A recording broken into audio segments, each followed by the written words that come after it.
अहम खबर है बन्नू से, जहां कंगरपुल पुलिस ने चौकी पर दहशतगर्दों का हमला नाकाम बना दिया। पुलिस के मुताबिक दहशतगर्दों ने पुलिस चौकी पर जदीद और खुदकार असलहे से हमला किया।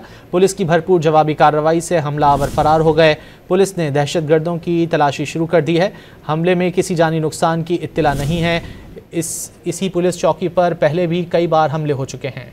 अहम खबर है बन्नू से, जहां कंगरपुल पुलिस ने चौकी पर दहशतगर्दों का हमला नाकाम बना दिया। पुलिस के मुताबिक दहशतगर्दों ने पुलिस चौकी पर जदीद और खुदकार असलहे से हमला किया। पुलिस की भरपूर जवाबी कार्रवाई से हमलावर फरार हो गए। पुलिस ने दहशतगर्दों की तलाशी शुरू कर दी है।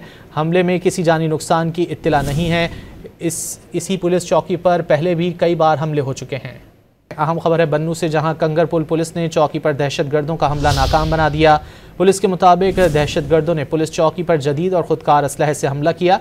पुलिस की भरपूर जवाबी कार्रवाई से हमलावर फरार हो गए। पुलिस ने दहशतगर्दों की तलाशी शुरू कर दी है। हमले में किसी जानी नुकसान की इत्तला नहीं है। इसी पुलिस चौकी पर पहले भी कई बार हमले हो चुके हैं।